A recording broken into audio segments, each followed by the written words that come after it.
اس آیہ کریمہ کے اندر یہودیوں کے ایک قبیلے کی شرکیہ عقیدت جو ہے اس کو بیان کیا۔ انہوں نے اللہ تعالیٰ نے ارشاد فرمایا وقالت الیہود عزیر ابن اللہ، یہود نے کہا کہ عزیر علیہ السلام اللہ تعالیٰ کے بیٹے ہیں۔ یہ ذہن میں رہے تمام یہودیوں نے نہیں کہا تھا، جیسے اللہ تعالیٰ نے قرآن پاک میں فرمایا کہ قال لهم الناس، لوگوں نے کہا، وہاں پر بھی الناس سے مراد بعض لوگ ہیں، یہاں پر بھی الیہود سے مراد بعض یہود ہیں، سارے یہودیوں کو یہ نظریہ نہیں ہے۔ اور یہ بھی ذہن میں رہے کہ اس دور میں ایسا نظریہ رکھنے والا یہودی بھی کوئی نہیں ہے جو عزیر علیہ السلام کو اللہ کا بیٹا مانتا ہو۔ اور یہ بھی ضروری ہے کہ کریم آقا علیہ السلام کے زمانہ مبارکہ میں ان کا وجود تھا، جو اللہ تعالیٰ کا بیٹا مانتے تھے حضرت عزیر علیہ السلام کو۔ اگر ان کا وجود نہ ہوتا تو ان کا یہ اعتراض تو لازمی آتا کہ قرآن ہم پر تہمت باندھ رہا ہے، ہم نے تو کوئی ایسی بات نہیں کی کہ عزیر علیہ السلام اللہ کے بیٹے ہیں۔ جی یہ ایک تاریخی پس منظر ہے جو چند جملوں میں بیان کیا ہے، اس سے آگاہی ضروری ہے۔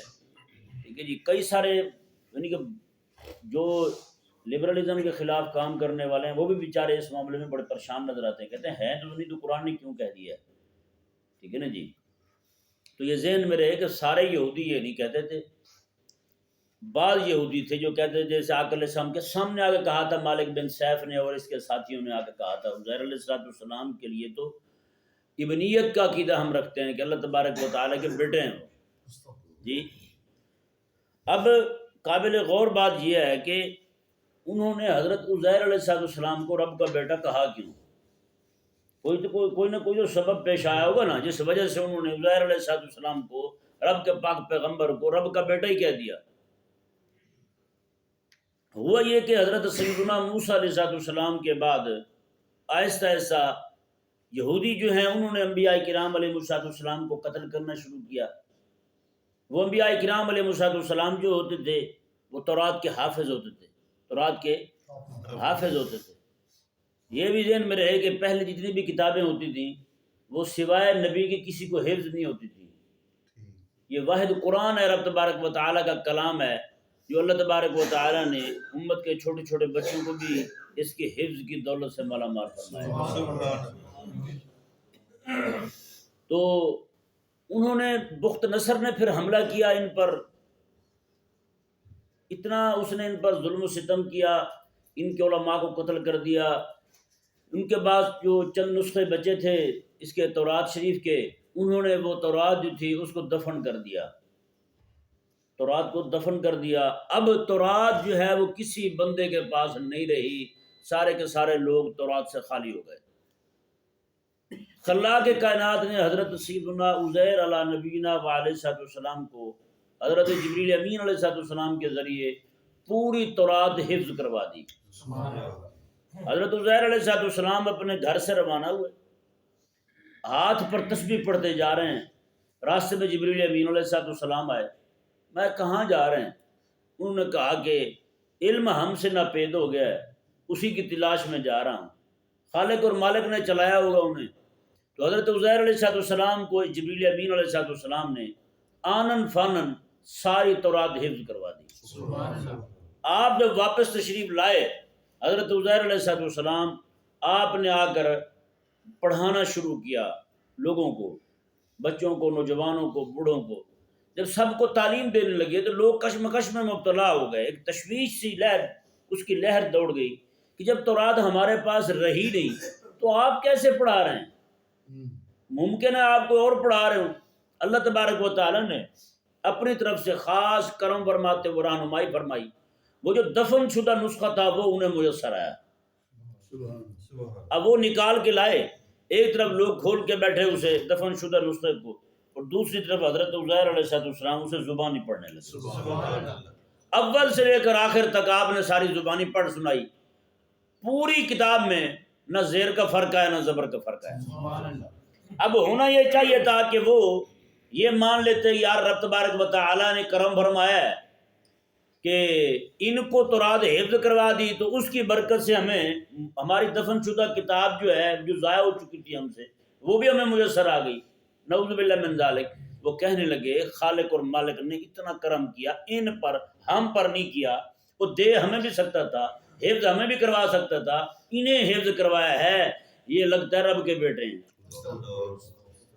انہیں لگنے لگا، بعد والے پکے ہی ہو گئے کہ وہ رب تبارک و تعالی جو ہے وہ ہمیں نہیں دیتا، انہیں دے رہا ہے.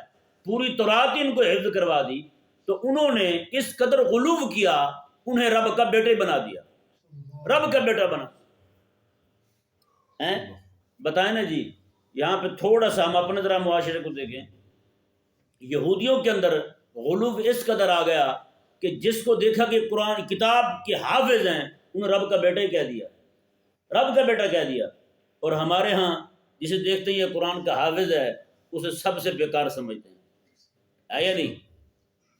یہ میں دینی ذہن رکھنے والے لوگوں کی نہیں بات کر رہا ہوں، وہ تو الحمدللہ آج بھی قدر کرتے ہیں.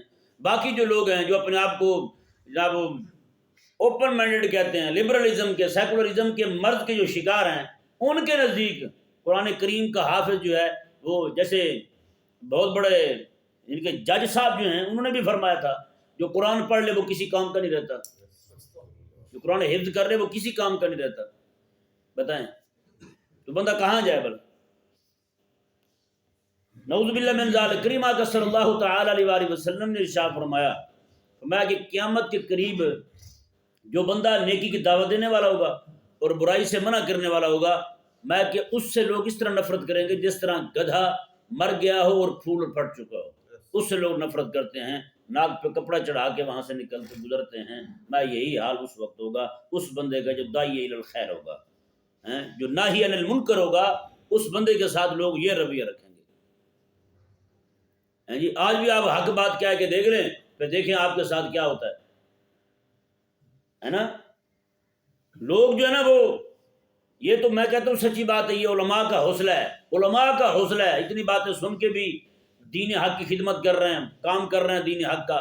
وگرنہ عوام تو ہماری اللہ ان کا علم غیرت کا لیول اتنا اونچا جا چکا ہے، ان کو امام صرف یہ کہہ دے یار اگلی صاحب میں جگہ خالی ہے آپ آگے تشریف لے آئیں، وہ 2 قدم آگے اٹھانے کے بجائے گھر ہی چلا جاتا ہے. ہماری بےزتی ہو گئی بھی 4 بندوں. مولوی صاحب نے ہمیں ہی اندھا کہہ دیا ہے. کیا خیال ہے ہمیں نظر نہیں آ رہا تھا وہ جگہ پڑی تھی، ہم آگے ہی ہو سکتے تھے، مولوی صاحب نے کیوں کہہ دیا بھائی؟ یہ حساب ہے ہمارا. چھوٹی سی بات، تھوڑا سا مسئلہ بیان کرنے پر ان کی غیرت کا لیول وہ گرتا ہے جیسے جناب ٹیٹو کے پہاڑی پہ کسی نے بم گرا دیا ہو، ایک دم سے ساری ملیا میٹ ہوگی، ساری ریت ہوگی ہو. ان کی عزت اس طرح برباد ہوتی ہے اس صرف ایک مسئلہ سنانے سے، ایک مسئلہ بتانے سے، وہ بھی وہ مسئلہ جو ان کے اندر خامی پائی جا رہی. بتائیں یہ وجہ کیا بنی؟ بتائیں نا یار. ڈاکٹروں کے پاس جاتے ہیں، ڈاکٹر ان کے پاس کئی سارے بد اخلاق ہوتے ہیں، ڈاکٹر کئی حسن خلق والے بھی ہوتے ہیں، بد خلقی کرتے ہیں نہیں کرتے؟ ہاں جی، گلے کو پڑتے ہیں کتے کی طرح ہیں، اس طرح اکھڑ کے پڑیں گے جناب. توبہ نعوذ باللہ. اللہ کے بندے کے کان میں دھوں نکل آتا ہے لیکن مجال ہے وہاں بولیں گے کبھی؟ ڈاکٹر کے پاس جائیں گے 3 گھنٹے باہر لائن بنا کے بیٹھ رہیں گے، یہ نہیں دیکھیں گے ڈاکٹر صاحب اندر کیا کر رہے ہیں. ہاں جی، مولوی صاحب کے دروازے پہ آئیں 1 منٹ میں 3 بار دروازہ بجا دیں گے. یار باہر آ جاؤ یار، ہے گی گل کمال کرتے تھی. دن وہ ذیشان سے بتا رہے تھے کسی بندے نے فون کیا انہیں بھی مفتی صاحب سے بات کرنی ہے. اس نے کہا یار رات کے 11 بج گئے ہیں، وہ جلدی سو جاتے ہیں. یہ کیا وہ سو جاتے ہیں؟ وہ تو کتابیں لکھتے ہیں. انہوں نے کہا وہ کتابیں لکھتے ہیں وہ سوتے نہیں ہیں وہ. مجھے کہنا کہ بندہ کے ٹائم نمبر مانگ رہا تھا، میں نے کہا دے دیں. کہتا ہے بدتمیز. بتائیں کیا کریں؟ یہاں تو ہر بندہ تقریباً یہی کرتا ہے. بندہ کدھر جائے یار؟ میں کہا مولوی صاحب کیوں سو گئے؟ بھی دماغ خراب ہے، مولوی صاحب سو گئے. جیسے میں نے پہلے بتایا تھا، ایک بندہ مجھ سے کہنے لگا جی امام مسجد کو قربانی کا گوشت دینا جائز ہے. میں نے کہا اگر آپ کو امام یہودی اور نصرانی نہیں ہے تو پھر دے سکتے ہیں، اگر یہودی ہے تو پھر نہ دیں، بچیں اس سے. وہ بھی حیران ہوتا ہو یار مولوی بھی گوشت کھا لیتا ہے. ایک مولانا صاحب بتایا نا کہ مولوی صاحب کو سنا ہی ہوگا آپ نے، بڑا مشہور ہے وہ مولوی صاحب جو ہے نا وہ کہتے ہیں جی ایک میرے دوست تھا تو وہ مجھے کہنے لگا میں بڑا یار مسئلہ ہوتا ہے کہیں آنا جانا ہوتا ہے تو میرے پاس کچھ پیسے ہیں، گاڑی میں نے لینی ہے. کہتا ہے میں نے اسے پیسے دیے، میں نے کہا یار یہ پیسے آپ گاڑی لے لو، بعد میں جیسے ایسا آتے جائیں تو آپ مجھے دیتے جانا. کہتے گاڑی میں لے کے آیا، کہتے میری تنخواہ انہوں نے آدھی کر دی. انہوں نے کہا مولوی تو بڑا امیر ہو گیا. بتائیں اللہ تبارک و تعالی رحم فرمائے. سچی بات ہے. میں ایک علاقے میں 2.5 مہینے رہ کے آیا ہوں، 2.5-3 مہینے شاید ہوئے ہوں گے. ایک علاقے میں رہ کے آیا ہوں، وہاں پہ جو بھی مولوی جاتا تھا نا انہوں نے ڈنڈے مار کے نکالے. مولوی کو گالی دیتے تھے. خیر مولوی بھی کوئی ایسے ہوتے تھے حرکتیں کرنے والے. تو میں وہاں گیا تو وہ نمبردار جو ہے نا، وہ اذان پڑھ کے میں پیچھے ہٹا تو وہ ایسے مجھے گھورنے لگا. تو وہ پہلے ہی دن میرا وہاں پہ ایسے مجھے گھورنے لگا، تو آگے میں نے بھی ایسے کیا اسے. نمبردار ایک بار ہلا، اس نے کہا یہ کی بنا گئی بھائی. اس نے کہا مولوی تو سارے میں نے ڈرا کے رکھے ہوئے تھے، سارے یہ ویز مولوی ہے. اچھا خیر اسی علاقے میں بعد میں گیا، وہاں پہ میرا بیان رکھوایا انہوں نے. بیان کرنے کے لیے میں گیا تو میں یہ بات